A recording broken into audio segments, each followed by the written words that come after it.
안녕하세요. 황태환 원장입니다. 오늘 촬영할 유튜브 방송은 폐렴기에 대해서입니다. 제가 거기 옆에도 부연 설명해 놓기를 전 세계 어디에도 없는 폐렴기라는 질환이고요. 그리고 그 아래에 있는 캡처된 화면이 대한의사협회 회장이 얼마 전에 페이스북에 올린 글입니다. 그 내용이고요.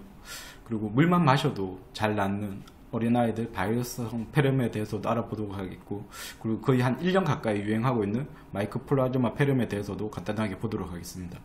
어쨌든 지금 이렇게 폐렴과 관련되어서 꽤 심각한 문제 중에 하나가 항생제 내성이거든요. 그러니까 항생제 약효가 안 듣는 그 뜻인데요. 그리고 얼마 전에 우리나라 질병청장이 유엔 고위급 회의에 참석해서 항생제 내성의 국제적 대응을 강조하였습니다. 오늘 이런 방송을 촬영하도록 하겠습니다. 얼마 전에 대한의사협회 회장이 이렇게 개인 페이스북에 올린 글입니다. 전 세계 어디에도 없는 폐렴기란 병을 만든 사람들입니다. 멀쩡한 애를 입원시키면 인센티브를 주기도 하죠. 저기서 이제 비난한 대상은 이제 소아아동병원 이런 의사 협회 단체를 조금 이제 비난하기 위한 이제 용도로 글을 올렸습니다. 지금은 폐렴기와 관련된 페이스북은 이제 글은 지워졌지만 그 당시에 보도된 뉴스는 검색하면 누구나 다 볼 수 있습니다. 저도 그 캡처한 화면은 제가 개인적으로 캡처한 게 아니라 이렇게 뉴스에 보도된 내용을 이제 캡처한 겁니다. 저처럼 이렇게 네이버에 폐렴기라고 제목 검색하셔서 뉴스 부분 보시면 다 보실 수 있으니까요. 관심 있으신 분은 한번 보시면 되겠습니다. 그러면 폐렴기는 제가 이렇게 16년 동안 환자를 통해서 들은 제 개인적인 이제 경험을 바탕으로 얘기 드리면, 열이 나면서 기침을 심하게 하는데 이제 폐렴이 아닌 경우에 폐렴기라고 보통 이제 진단을 내리는 것 같습니다. 보통 이제 열이 나면서 기침을 심하게 하면 당연히 병원에서도, 아니면 저도 이제 폐사진을 한번 찍어보라고 얘기를 드립니다. 일단 이제 폐사진에서 폐렴 소견이 없으면 이제 폐렴기라고 진단을 내리는 거죠. 앞에서도 얘기했지만 당연히 의학 교과서에도 없고요. 그럼 전 세계 어디에도 없는 폐렴기에 대해서는 당연히 찾아볼 의학적인 근거가 없습니다. 그래서 그러면 우선 폐렴에 대해서 알아보겠습니다. 폐렴은 말 그대로 폐염증이죠. 이제 주로 얘기하는 건 이제 미생물 감염에 의해서 발생하는 폐염증을 줄여서 폐렴이라고 하고요. 주는 바이러스입니다. 얼마나 바이러스가 세균보다 훨씬 더 많냐고 하면 거의 대략 90% 정도는 폐렴의 원인이 바이러스라고 봅니다. 그 아래에 있는 영어로 적힌 그 원문, 영어 원문 책이 미국 소아과 학회책이고요. 그럼 제가 그 아래에서도 이렇게 빨갛게 밑줄 친 내용이 그 폐렴에 대한 내용입니다. 그러니까 폐렴의 90%는 바이러스고, most case, 그러니까 아이들의 대부분의 경우는 바이러스성 폐렴이라고 다시 한 번 더 부연 설명하고 있습니다. 그러면 어쨌든 폐렴에 걸리면 치료를 하게 되겠죠. 그럼 이제 원인에 따라서 구분해서 치료를 합니다. 바이러스성 폐렴 치료는 감기 치료하고 똑같습니다. 보통 이제 대증 치료라고 하는데요. 그냥 잘 쉬면서 적절한 영양 공급과 물만 마셔도 낫습니다. 감기하고 똑같은 거죠.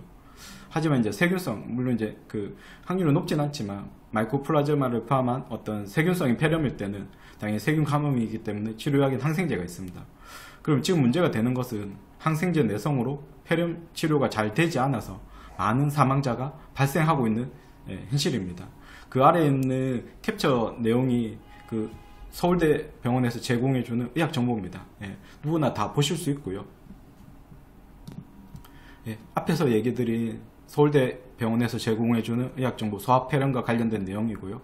정의부터 원인, 그리고 증상, 진단 검사, 치료, 경과합병증, 예방 방법, 식이요법, 생활 가이드 잘 나와 있습니다. 관심 있으신 분은 한번 보시면 되겠습니다. 앞에서도 잠시 얘기를 했었는데요. 지금 폐렴으로 인해서 사망자가 꽤 많이 발생하고 있습니다. 얼마나 많이 발생하고 있냐고 하면 뉴스로도 간혹 이렇게 보도가 됐었는데요. 2002년에만 하더라도 폐렴이 사망 원인의 14위였습니다. 그러니까 좀 낮은 편이죠. 하지만 22년, 거의 20년 사이에 폐렴으로 인한 사망 원인이 3위로 급등을 하였습니다. 그러니까 폐렴 사망자가 꽤 급증하고 있다, 그 뜻이죠. 그 이유는 계속 얘기 드리고 있지만 항생제 내성으로 인해서 폐렴이 치료가 되지 않기 때문에 많은 사망자가 발생하고 있는 것입니다. 그러면 이런 내용, 그러니까 항생제 내성 폐렴과 관련된 책 내용들은 좀 찾아보시면 여러 책에서 확인하실 수 있는데요. 그럼 그 중에서도 지금 같이 볼 책은 저희가 다른 유튜브 방송에서도 한번 소개했었는데 이제 서울시 약사회에서 공식 추천 도서로 선정이 됐고요. 그리고 서울대 약대를 졸업하고 캐나다 약사 면허까지 취득한 이지연 약사가 쓴 내약 사용 설명서라는 책입니다. 저 책도 정말 꼭 한번 다들 읽어보시길 정말 강추드립니다. 그럼 제가 미리 그 내용만 발췌해서 같이 배우면요. 어쨌든 항생제 내성 문제는 정말 꽤 심각합니다. 사망자만 보면 얼마나 심각한 문제인지 쉽게 알 수 있고요. 그 책 내용을 일단 같이 조금 보면 미국에서만 한 해에 5만 명 이상이 항생제 내성균 때문에 사망하고 있고요. 우리나라는 많은 항생제 내성을 갖고 있는 다제 내성균에 의한 폐렴 감염률이 OECD 국가 중에 최고라고 밝혀져 있습니다. 그 아래 부분 좀 같이 보면 우리나라의 항생제 오남용으로 인한 내성 문제는 OECD 국가 중 최고 수준이고요. 이러한 내용은 이미 수년째 보고되고 있습니다. 항생제 내성으로 폐렴과 같은 감염 질환의 치료 실패율이 20%에 달하고 당연히 치료가 안되면 안타깝게 사망에 이르기도 합니다. 그리고 그 아래 내용을 같이 한 번만 더 보면 현명하지 못한 병원 이용 습관과 항생제 복용에 대한 상식 부재, 그러니까 언제 항생제를 먹어야 되는지 정확히 잘 모르니까 당연히 오남용하게 되겠죠. 이런 항생제 복용에 대한 상식 부재가 항생제 내성 문제를 더욱 심각하게 만들고 있습니다. 우리나라의 항생제 치료 실패율은 60% 이상을 웃돌고요. 폐렴으로 인한 사망률은 10년 사이에 2.7% 증가해서 이미 20%를 넘었습니다. 폐렴에 걸리면 안타깝게 10명 중 2명은 사망한다는 것이 꽤나 충격적인 결과입니다. 그리고 더 문제가 되는 것은 가면 갈수록 항생제 내성률은 더 높아지기 때문에 그러면 지금 사망률이 더 높아진다는 뜻이고 당연히 사망자도 더 많이 발생한다고 계속 경고되고 있습니다. 그러면 오늘 이렇게 폐렴기에 대해서 다시 한 번 더 정의를 하면 열이 나면서 기침이 심하게 하는데 폐사진을 찍었더니 다행히 폐렴이 아니면 보통 이제 폐렴기라고 진단을 내립니다. 그럼 폐렴기의 원인은 이렇게 추정을 해보면 거의 95%는 바이러스 감염으로 인한 호흡기 염증으로 추정이 됩니다. 그 아래에 있는 영어 원문책은 뭐 앞에서 한번 얘기 드렸던 미국 소아과 학회책이고요. 그럼 거기서 이제 한번 보면 새로운 기침, 그러니까 전혀 기침을 안 하다가 어떤 감염이라든지 갑자기 이제 기침을 새롭게 하게 되면 거의 95%는 원인이 바이러스고요. 발열, 그러니까 열이 나는 상황의 95%도 원인이 바이러스입니다. 그럼 대략 추정을 해보면 어쨌든 열이 나면서 기침을 갑자기 심하게 많이 한다. 다행히 폐렴은 아니다. 그럼 어쨌든 원인은 거의 95%는 바이러스 호흡 감염으로 추정할 수 있습니다. 그 병원에서 이제 폐렴기라고 진단을 내리면 보통 항생제도 처방을 하고요. 당연히 이제 기침약도 처방을 합니다. 오히려 그런 경우에 계속 항생제로 오남용하거나 기침약을 복용하면 항생제 내성은 생긴다든지 반대로 기침약의 부작용이 진해제 부작용이 폐렴입니다. 이 내용은 저희가 이전 유튜브 방송에서 한번 구체적으로 얘기한 게 있으니까 그 부분을 보시면 조금 더 자세한 내용 보실 수 있고요. 그럼 그 중에서 일부 내용, 그 아래도 보면 캡처한 내용이 서울대 병원에서 제공해준 의학 정보인데요. 어쨌든 바이러스 폐렴 또는 폐렴기에 항생제를 오남용하면 항생제 내성 문제는 심각해지고요.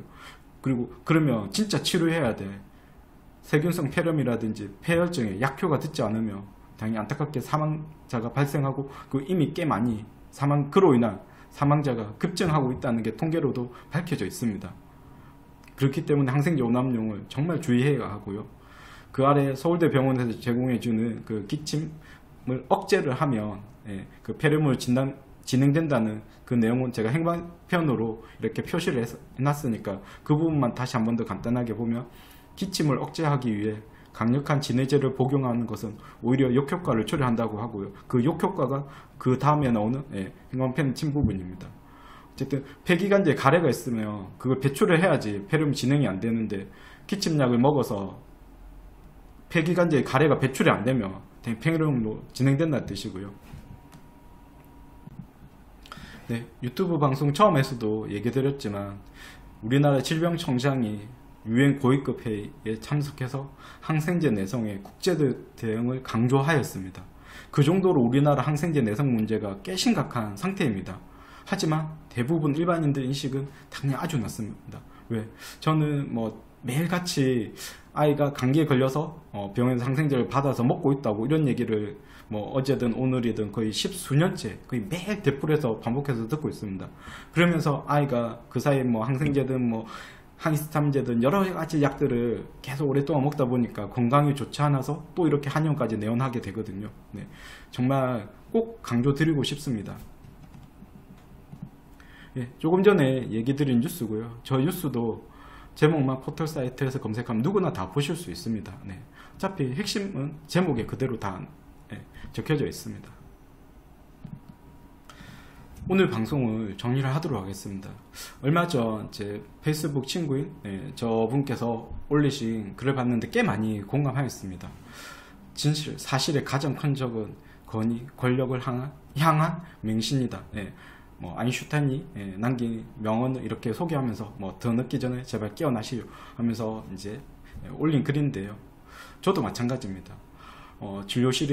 진료실에서든 아니면 이렇게 뭐 유튜브든 아니면 블로그, 인터넷을 통해서 이렇게 여러 글이나 정보를 올리는데요.